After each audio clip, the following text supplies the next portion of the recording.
अस्सलामुअलैकुम dear students, hope you are doing well. आज हमारा फोर्थ लेक्चर है about the composition of urine. पिछले लेक्चर में हमने ये पढ़ा कि ये यूरिन कैसे बनता है हमारे नेफ्रॉन्स में। आज अब हमें उसी यूरिन के बारे में पढ़ना है, ठीक है बेटा। इससे पहले कि हम यूरिन के बारे में पढ़ेंगे, यानी कि यूरिन की कंपोजिशन वगैरह पढ़ेंगे, तो उससे पहले हमें पता होनी चाहिए न्यूट्रिशन किसको कहते हैं। न्यूट्रिशन एक टर्म यहाँ पे आती है, हमें न्यूट्रिशन के बारे में पता होनी चाहिए, ठीक है बेटा। न्यूट्रिशन के बारे में पता होनी चाहिए। न्यूट्रिशन का मतलब क्या है? जब आप लोगों को मैंने परसों बताया था कि जब हमारे नेफ्रॉन्स में यूरिन बनता है तो अल्टीमेटली वो नेफ्रॉन्स से पास होके, किडनीज से पास होके यूरिटर्स के थ्रू किस में चला जाता है? यूरिनरी ब्लैडर में। यूरिनरी ब्लैडर जो कि एक टेम्पररी स्टोरेज हाउस है किसका? यूरिन का, यानी कि फॉर सम टाइम जो है ये यूरिन उस यूरिनरी ब्लैडर में स्टोर रहता है और इसकी एक अपनी कैपेसिटी होती है। जब यूरिनरी ब्लैडर फुल होता है तो हमें फिर ज़रूरत पड़ती है यूरिनेशन की, तो उस टाइम क्या होता है बेटा? ये यूरिनरी ब्लैडर से ये यूरिन जो है रिमूव होता है, रिलीज होता है। यूरिनरी ब्लैडर से यूरिन रिलीज होने को, एक्सपेल होने को ही हम न्यूट्रिशन कहते हैं। ये दो अलग अलग टर्म्स हैं, न्यूट्रिशन एंड यूरिनेशन। यूरिनेशन मतलब क्या है कि जब हम यूरेथ्रा से के जरिए यूरिन को रिमूव करते हैं to outside, that is called the urination. लेकिन न्यूट्रिशन का मतलब क्या है? जब यूरिनरी ब्लैडर से यूरिन रिलीज होता है, यानी कि जब यूरिनरी ब्लैडर से यूरिन एक्सपेल होता है, that is what is known as nutrition. याद रखना, ये दो अलग अलग टर्म्स हैं, न्यूट्रिशन एंड यूरिनेशन। इनको आप जोड़ नहीं सकते हो, ये एक ही टर्म नहीं है। न्यूट्रिशन अलग है और यूरिनेशन अलग है। Urination means the removal of या the passage of urine from urethra to outside is called urination. And nutrition मतलब the expulsion of urine from urinary bladder, यानी कि जब यूरिनरी ब्लैडर से क्या एक्सपेल होता है? यूरिन एक्सपेल होता है, that is what is known as nutrition. The expulsion of urine from urinary bladder, जब हमारे यूरिनरी ब्लैडर से यूरिन एक्सपेल होता है, that is what is known as nutrition, is called nutrition. और ये न्यूट्रिशन जो है बेटा, इसके बारे में आपको पता होनी चाहिए। ये न्यूट्रिशन जो है ये एक रिफ्लेक्स प्रोसेस है, ठीक है बेटा, ये एक रिफ्लेक्स प्रोसेस है। लेकिन जो ग्रोन अप चिल्ड्रन और अडल्ट्स होते हैं, छोटे बच्चों में ये एक रिफ्लेक्स प्रोसेस है, लेकिन जो ग्रोन अप चिल्ड्रन होते हैं और अडल्ट्स होते हैं उनमें ये वॉलंटरी कंट्रोल होती है टू सम एक्सटेंट। याद रखना, यानी कि ये एक अर्ली स्टेज में एक रिफ्लेक्स प्रोसेस होती है, लेकिन जब जो ग्रोन अप चिल्ड्रन होते हैं या जो अडल्ट्स होते हैं उनमें कुछ हद तक ये होती है under the voluntary control of brain, ठीक है बेटा। यानी कि in grown up children and adults it can be controlled voluntarily to some extent. Got it? Now अब हम आ जाते हैं अपने टॉपिक पे। जो आज हमारा टॉपिक है that is the composition of urine. तो यूरिन के बारे में आप लोगों ने पढ़ा कि यूरिन बनता कैसे है, तो अब हमें पढ़ना है इस यूरिन की कंपोजिशन। इस यूरिन की कंपोजिशन, ये यूरिन जो है इसकी प्रॉपर्टीज वगैरह आज हमें पढ़नी है और इसकी कंपोजिशन पढ़नी है, यानी कि इसमें क्या क्या पाया जाता है। जब हम यूरिनोलिसिस करवाते हैं ना बेटा, यूरिन एनालिसिस जब हम करवाते हैं, यानी कि यूरिन टेस्ट जिसको हम कहते हैं करवाते हैं, तो इस यूरिन में क्या क्या हमें पाया जाता है, ठीक है बेटा। सबसे पहली बात आप याद रखोगे इस यूरिन के बारे में कि इट इज ट्रांसपेरेंट। ये जो यूरिन होता है ये ट्रांसपेरेंट होता है। ये यूरिन जो होता है ये ट्रांसपेरेंट होता है। ट्रांसपेरेंट मीन्स कि, यानी कि आपको पता ही होगी कि ट्रांसपेरेंट मीन्स जिससे लाइट इजीली पास होगी, ठीक है बेटा। और लाइट येलो लिक्विड होता है। ये लाइट येलो मतलब यानी कि पूरी तरह से ये येलो नहीं होता है, लाइट येलोइश लिक्विड होता है ये, यानी कि इसका कलर जो होता है दैट इज लाइट येलोइश। वो क्या याद रखा, number 1 it is transparent, number 2 it is light yellowish with slightly acidic pH. ये याद रखना, यानी कि इसका पीएच जो होता है वो स्लाइटली विद स्लाइटली यानी कि स्लाइटली एसिडिक इसका पीएच होता है। ये स्ट्रांगली एसिडिक इसका पीएच नहीं होता, यानी कि ये कोई स्ट्रांग एसिड नहीं बल्कि स्लाइटली एसिडिक पीएच होता है इसका, किसका, यूरिन का, with slightly acidic pH. With slight कितना होता है, तकरीबन कहा जाता है इस यूरिन का पीएच जो होता है that is at an average, इसका पीएच होता है 6.0। आपको पता ही होगी जब 7 से नीचे पीएच होगा दैट मीन्स एसिडिक, 7 से ऊपर होगा दैट मीन्स बेसिक। अब 7 से नीचे है इसका, लेकिन ज्यादा नीचे नहीं है, इसका पीएच जो होता है दैट इज 6.0 के आसपास इसका पीएच होता है। That means it is slightly acidic, that means it is slightly acidic. अब सवाल है ये यूरिन जो है इसका कलर मैंने अभी आपको बताया कि लाइट येलोविश है। सवाल है कि इस यूरिन को ये कलर कौन प्रोवाइड करता है, यानी कि किसकी वजह से इस यूरिन का कलर होता है। That is due to the presence of a pigment called urochrome. वो यूरोक्रोम होता क्या है, that is basically the breakdown product of haemoglobin. ठीक है बेटा, जो हमारी वर्न आउट आरबीसीज होती है ना, मीन्स कि वो आरबीसी जो हमारी बॉडी में मर जाती है, उन्हीं के हीमोग्लोबिन का ये एक ब्रेक डाउन प्रोडक्ट है। ठीक है बेटा, क्योंकि आरबीसीज में हीमोग्लोबिन होता है, ऑब्वियसली जब आरबीसीज मर जाती है हीमोग्लोबिन डिसइंटीग्रेट होता है, तो उसी से एक रिलीज होता है, एक फैक्टर, एक पिगमेंट उसी से रिलीज होता है, that is what is known as urochrome. वही यूरोक्रोम जब हम इस यूरिन के साथ जब वो मिक्स होता है हमारी बॉडी में, तो वो इसको क्या प्रोवाइड करता है, कलर प्रोवाइड करता है। ठीक है बेटा, यानी कि वही यूरोक्रोम जो है that imparts colour to this urine को आप लोगों को पता होनी चाहिए। अब इसको ये कलर कौन देता है, इस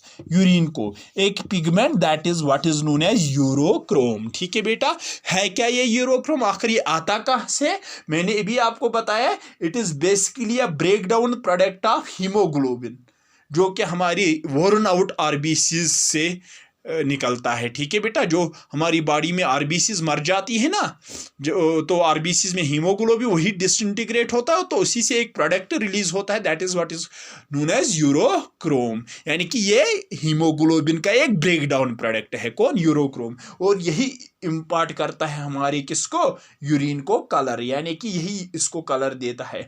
और अब सवाल है बेटा, अक्सर तो कलर इसका लाइट येलोइश होता है, लेकिन कभी कभार आप लोगों ने देखा होगा कि हमारे यूरिन का कलर जो होता है वो चेंज होता है। ठीक है बेटा, और ये चेंज हो सकता है बेटा फूड से भी, type of food which you eat, यानी कि कुछ फूड्स जो है यूरिन के कलर को चेंज भी करते हैं, या जो आप ड्रग्स मेडिसिन लेते हो उससे भी यूरिन का कलर कभी कभार चेंज हो सकता है। अक्सर जब आप दवाइयाँ लेते हो ना, जब बीमार होते हैं, तो आप देख लेना कि हमारे यूरिन का कलर उन दिनों क्या हो जाता है, चेंज हो जाता है। दैट मीन्स यूरिन का कलर कुछ फूड्स, कुछ स्पेसिफिक फूड्स से या मेडिसिन लेने से चेंज भी हो सकता है, लेकिन टेम्परली। ठीक है बेटा, मतलब परमानेंटली जो इसका कलर होता है that is light yellowish, that is light yellowish. ठीक है बेटा, याद रखा यहां तक। अब सवाल है कि हाँ, एक और बात मैं अभी बता रहा था आपको पीएच के बारे में। इसका पीएच जो होता है दैट इज स्लाइटली से राउंड अबाउट 6.0, लेकिन कभी कभार यूरिन का पीएच ज्यादा रेज हो जाता है, यानी कि ये स्ट्रांगली एसिडिक बन जाता है। दैट डिपेंड्स अपॉन कि अगर आपने कोई एसिडिक फूड खाया होगा, अगर आप वो फूड्स लेते हो ना बेटा जिनका पीएच एसिडिक होता है, तो ऑब्वियसली उसका असर जो है आपके यूरिन के पीएच पे भी पड़ जाता है। ठीक है बेटा, गॉट इट। जैसे कि फ्रूट्स आप खाते हो, फ्रूट्स से अक्सर हमारे यूरिन की एसिडिटी बढ़ जाती है। ठीक है बेटा, इसका पीएच जो होता है एसिडिक ज़्यादा बन जाता है, और वेजिटेबल्स खाने से यूरिन में अल्कलिनिटी आ जाती है, ये याद रखना। ठीक है बेटा, अगर आप फ्रूट ज़्यादा लोगे तो आपके यूरिन का पीएच जो होगा रेज होगा, और यानी कि रेज मैं ये नहीं कहूँगा कि, बल्कि यानी कि एसिडिक बन जाएगा आपका यूरिन। ठीक है, और अगर आप वेजिटेबल ज़्यादा लेते हो तो उससे आपके यूरिन में अल्कलिनिटी आती है, ठीक है बेटा। उससे आपके यूरिन में क्या आती है, अल्कलिनिटी आती है। अब सवाल है कि एक दिन में हमारा यूरिन आउटपुट कितना होता है। नॉर्मली कहा जाता है कि एक दिन में यानी कि 24 घंटों में हमारा यूरिन आउटपुट जो होता है that is round about 1.5 litres. वो क्या याद रखोगे बेटा आप, एक और बात वो ये है कि पर डे जो है, पर डे तकरीबन हमारा यूरिन आउटपुट जो होता है दैट इज 1.5 लीटर्स, यानी कि 24 घंटों में तकरीबन हम कितना यूरिन रिलीज करते हैं बॉडी से, 1.5 लीटर्स। हाँ, ये भी तो रेज हो सकता है, जैसे कि अगर आप फ्लूइड ज़्यादा लेते हो, ठीक है बेटा, मीन्स के पानी ज़्यादा पीते हो, जूस ज़्यादा लेते हो, तो ओबियसली उससे हमारा यूरिन आउटपुट बढ़ सकता है। और अगर आप फ्लूइड्स कम कंज्यूम करते हो तो यूरिन आउटपुट हमारा कम होगा, ठीक है बेटा, ये याद रखना। It depend, that means urine concentration depends upon the amount of fluid which we consume, ठीक है बेटा, यानी कि कितना फ्लूइड हम लेते हैं, कितना पानी हम, कितना जूस वगैरह हम लेते हैं, उससे हमारे यूरिन आउटपुट पे असर, यूरिन की कंसंट्रेशन पे असर पड़ जाता है। अगर आप फ्लूइड्स कम लेते हो बेटा, मीन्स कि पानी ज़्यादा नहीं पीते हो, तो यूरिन आउटपुट हमारा कम होगा। अगर आप पानी ज़्यादा पीते हो, दिन में जूस ज़्यादा लेते हो, तो यूरिन आउटपुट ज़्यादा होगा। या मैंने परसों ही शायद उस लेक्चर में मैंने आपको बताया था वो डायबिटीज़ इंसिपिडस वाली कंडीशन, ठीक है बेटा, जो ADH हार्मोन की कमी की वजह से हो, एंटी डाययूरेटिक हार्मोन, ठीक है बेटा, क्योंकि वो क्या करता है, सिलेक्टिव रिअब्जॉर्प्शन में मदद करता है, वो ज़्यादा मतलब वाटर को रिअब्जॉर्ब करने में मदद करता है। तो अगर ADH की कमी होगी हमारी बॉडी में, एंटी डाययूरेटिक हार्मोन जिसको ADH हम कहते हैं या वैसोप्रेसिन कहते हैं, अगर उसकी कमी होगी हमारी बॉडी में, तो उससे क्या होगा, यूरिन आउटपुट हमारा रेज हो जाता है, यूरिन हमारा डाइल्यूट। क्यों डाइल्यूट बनता है, क्योंकि वाटर की रिअब्जॉर्प्शन मत होती है, ठीक है बेटा। लेकिन नॉर्मल मतलब हालातों में हमारा यूरिन आउटपुट जो होता है at an average that is 1.5 litres per day, यानी कि पर 24 आवर्स, ठीक है बेटा, गॉट इट। अब सवाल है, एक और बात वो ये है कि मैंने आपको बताया था बेटा, ये जो क्या कहते हैं इसको, यानी कि यूरिन मैं अभी आपको बता रहा था कि कभी कभार फ्लूइड्स वगैरह ज़्यादा लेने से हमारे यहाँ, मतलब चाय पीते हो आप ज़्यादा, कॉफ़ी ज़्यादा आप पीते हो, बेवरेजेस वगैरह, ठीक है बेटा, तो उससे यूरिन आउटपुट ज़्यादा हो सकता है। उन सबस्टेंसेस को हम कहते हैं डायूरेटिक्स, यानी कि जो इंक्रीज करते हैं फॉर्मेशन ऑफ यूरिन, यानी कि जो यूरिन आउटपुट हमारा बढ़ा देते हैं, उन सबस्टेंसेस को हम डायूरेटिक्स कहते हैं। जैसे हमारी टी है, जैसे कॉफ़ी है, जैसे अल्कोहलिक बेवरेजेस है, उनको उनके डायूरेटिक इफेक्ट्स हमारी बॉडी में पाए जाते हैं, यानी कि वो हमारा यूरिन आउटपुट बढ़ा देते हैं, यूरिन फॉर्मेशन बढ़ा देते हैं, ठीक है बेटा, गॉट इट, समझ आया। तो इसके बाद एक और बात जो आप इसमें याद रखोगे, यूरिन जो है नॉर्मली इसका जो होता है कोई ऑर्डर नहीं होता, कोई स्पेसिफिक ऑर्डर नहीं होता। ऑर्डर मीन्स इसकी कोई स्मेल नहीं होती है, कोई मतलब बदबू नहीं होती है इस यूरिन में नॉर्मली, ठीक है बेटा।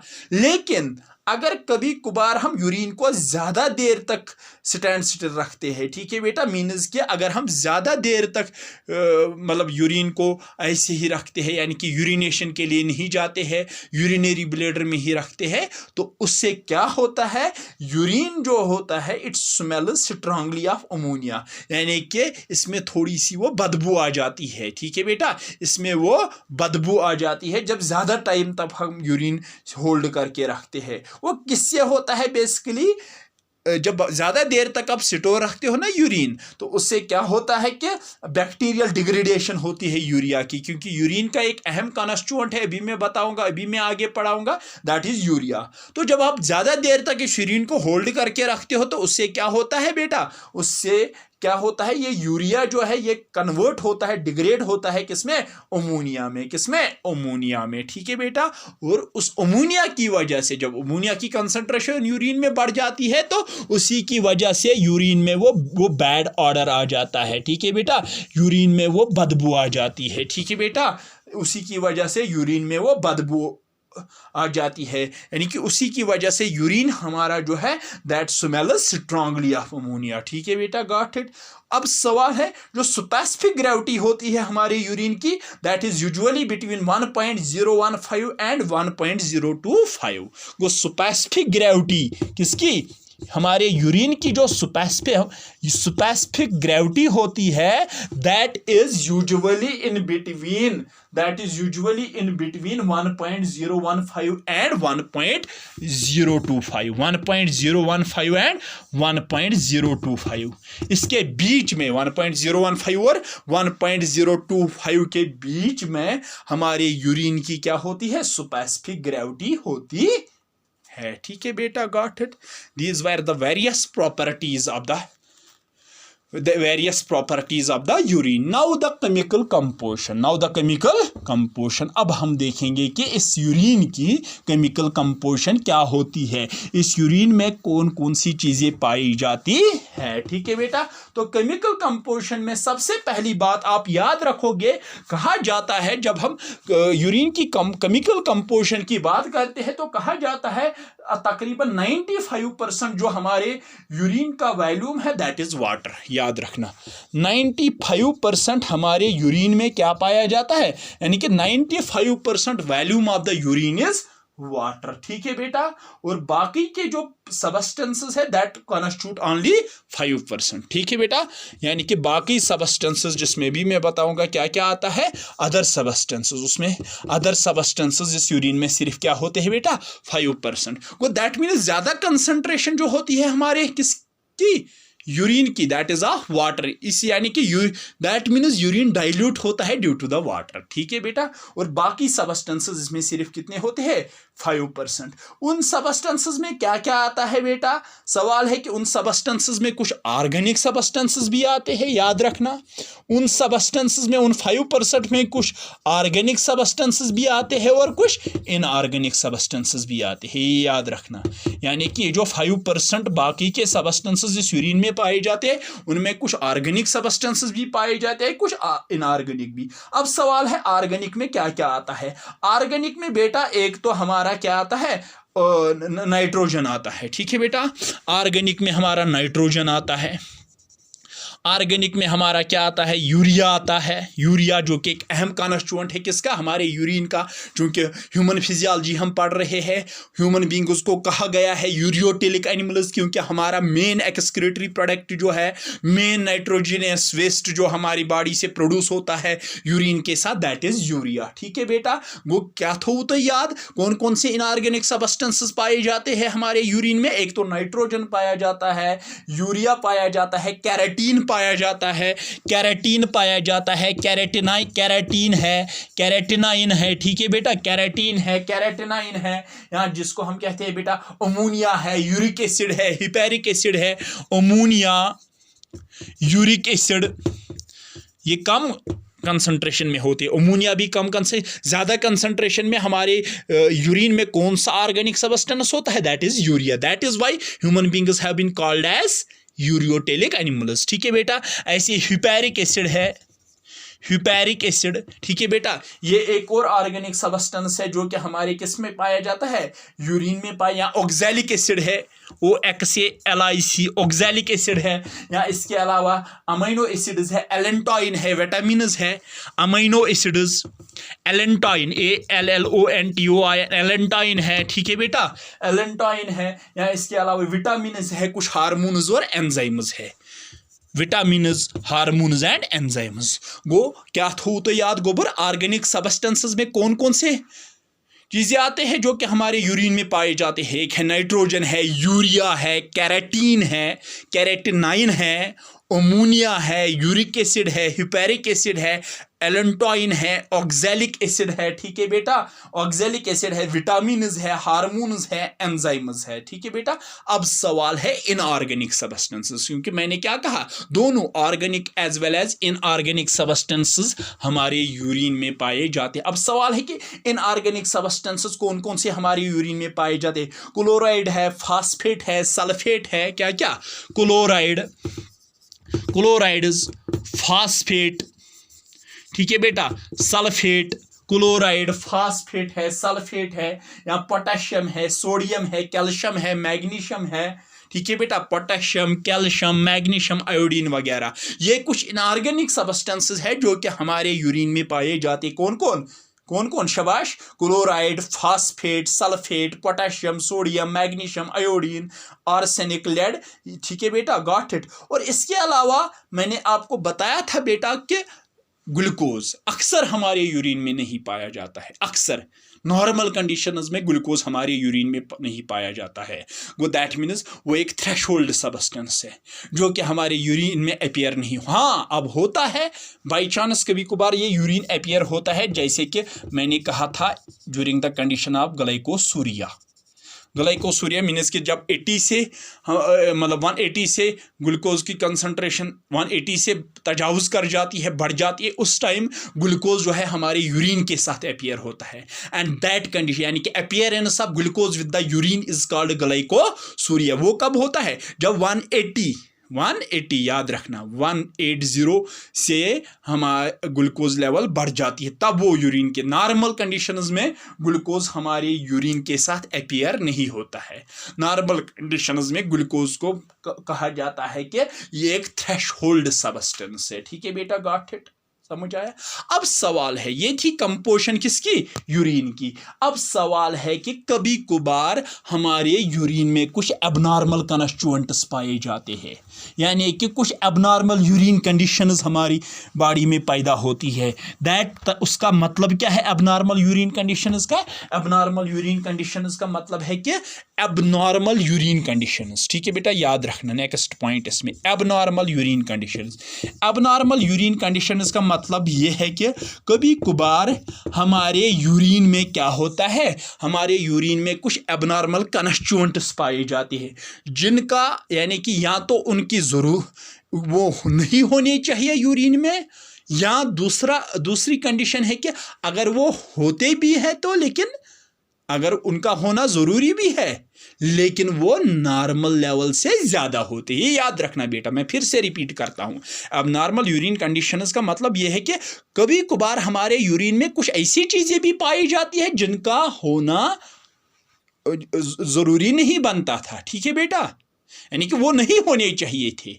या दूसरी कंडीशन इसमें यह है कि अब कुछ चीज़ें ऐसी हैं जिनका होना तो ज़रूरी था लेकिन वो नॉर्मल मकदार में नहीं होते हैं, वो बहुत ज़्यादा अमाउंट में हमारे यूरिन में होते हैं, और उसी से कुछ एबनॉर्मल कंडीशंस हमारे यूरिन में पैदा होती है, उन्हीं को एबनॉर्मल यूरिन कंडीशंस कहते हैं। जैसे कि मैं आपको बता दूंगा बेटा एक कंडीशन दैट इज एल्ब्यूमिनेरिया। याद रखना, पहली एबनॉर्मल कंडीशन जो है दैट इज एल्ब्यूमिनेरिया। ठीक है, एल्ब्यूमिनेरिया।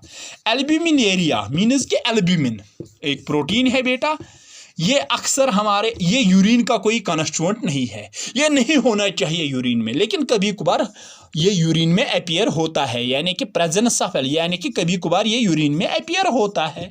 वो दैट मीन्स ये एल्ब्यूमिन क्या छुते लिए एक एबनॉर्मल यूरिन कंस्टिट्यूएंट है। क्या है? Abnormal urine constituent. इसका होना ये नहीं होना चाहिए था यूरिन में, लेकिन कभी कभार अब ये यूरिन में अपीयर होता है, and that condition is called, that abnormal urine condition is called albuminuria, यानी कि presence of albumin in urine. Presence of albumin in urine is called albuminuria. ठीक है बेटा, ऐसे ही दूसरी कंडीशन जो है एबनॉर्मल दैट इज ग्लाइकोसूरिया। अभी 1 मिनट पहले मैं आपको इसके बारे में जिक्र कर रहा था। ठीक है बेटा, ग्लाइकोसूरिया। ग्लाइकोसूरिया का मतलब क्या है? यानी कि appearance of glucose in the urine, appearance of glucose या presence of glucose in the urine। अगर हमारे यूरिन में क्या होता है बेटा? ग्लूकोज अपीयर होता है, that is what is known as glycosuria, यानी कि appearance of glucose in urine या प्रेजेंस ऑफ ग्लूकोज इन, ये होता है इनके साथ डायबिटीज मेलेटस। ठीक है बेटा, डायबिटीज मेलेटस की कंडीशन में ये होता है क्या? Glycosuria. What do you mean by glycosuria? Presence या appearance of glucose in urine. और ये कब होता है? ड्यूरिंग डायबिटीज मेलेटस, मीन्स कि जब कोई शुगर पेशेंट होता है जिसका जो ग्लूकोज लेवल होता है वो 180 से भी ज़्यादा होता है, 170 तक तो नॉर्मल है। ठीक है बेटा, अगर हम रैंडम में कराएंगे तो 170 तक नॉर्मल है, कभी कभार 180 भी हो जाता है, 190 भी हो जाता है, मीन्स कि 170 180 से ज़्यादा जब ग्लूकोज लेवल बढ़ जाती है तो फिर वो ग्लूकोज किसके साथ अपीयर होता है, यूरिन के साथ, and that abnormal urine condition is called the glycosuria. एक और कंडीशन जो है दैट इज हीमेटोरिया। ठीक है बेटा, एक और कंडीशन जो है दैट इज कॉल्ड द हीमेटोरिया। हीमेटोरिया नाम से ही तो पता चलता है, हीमेटोरिया, हीमेटोरिया मीन्स अपीयरेंस ऑफ ब्लड या प्रेजेंस ऑफ ब्लड और blood cells in urine, means के ब्लड नहीं होना चाहिए था किसमें, यूरिन में, लेकिन कभी कभार अपीयर होता है यूरिन में। ठीक है बेटा, ब्लड सेल्स नहीं होनी चाहिए थी यूरिन में, लेकिन कभी कभार होती है वो अपीयर यूरिन में, and that condition is called the haematuria. ये भी तो एक क्या है, एबनॉर्मल यूरिन कंडीशन, यानी कि presence of blood in the urine. अगर हमारे यूरिन में यूरिन के साथ अगर खून निकलता है, ब्लड निकलता है, that condition is called the haematuria या कीटोनोरिया। ठीक है बेटा, कीटोनोरिया, कीटोनोरिया, कीटोन बॉडीज जब किसके साथ, यानी कि कीटोन बॉडीज अगर यूरिन के साथ अपीयर हो जाती है, यानी कि presence of ketone bodies, presence of ketone bodies in the urine, ketone bodies in the urine is called the ketonuria। Ketone bodies अक्सर यूरिन में नहीं पाए, यानी कि ये यूरिन का नॉर्मल कॉन्स्टिट्यूएंट नहीं है। अब अगर कीटोन बॉडीज कभी यूरिन में अपीयर होगी, प्रेजेंट होगी, तो that abnormal urine condition is called the ketonuria. ऐसे हीमोग्लोबिनेरिया, क्या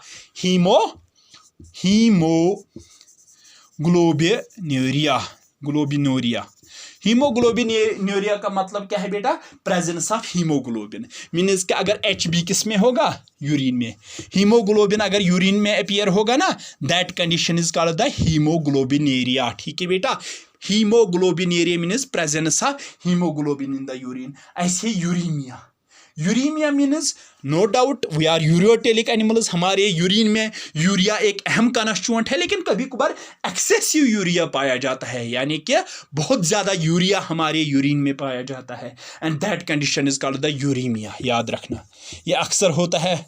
ठीक है बेटा, यूरीमिया। ठीक है बेटा, यूरीमिया मीन्स, यूरीमिया मतलब means presence of excessive urea in urine, presence of excessive urea. हाँ, यूरिया तो एक अहम कॉन्स्टिट्यूएंट है यूरिन का, लेकिन कभी कभार यूरिन में ज़्यादा मकदार में यूरिया पाया जाता है, and that condition is called uraemia. ठीक है बेटा, और ऐसे ही पायोरिया। ठीक है बेटा, पायोरिया मीन्स यानी कि अगर पस सेल्स अगर कि WBCs किस में होंगी, पायोरिया, पस सेल्स, या हम कहेंगे कि WBCs अगर किस में होंगी बेटा, presence of WBCs in urine. अगर हमारे यूरिन में WBCs पाई जाती है, अगर हमारे यूरिन के साथ WBCs अपीयर होती है, that condition is called the pyorrhoea. ठीक है बेटा, that condition is called the pyorrhoea. ठीक है बेटा, गॉट इट, समझ आया।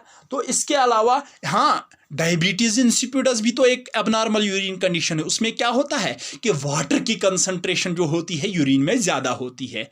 वाटर की जो किसकी वजह से होता है, ड्यू टू द, अभी मैं बोल रहा था, due to the deficiency of ADH। Water की कंसंट्रेशन जब यूरिन के साथ ज़्यादा होती है, that condition is called the diabetes insipidus, क्योंकि उससे हमारा यूरिन ज़्यादा डाइल्यूट बन जाता है। ये थी डिफरेंट एबनॉर्मल यूरिन कंडीशंस। ठीक है बेटा, गॉट इट।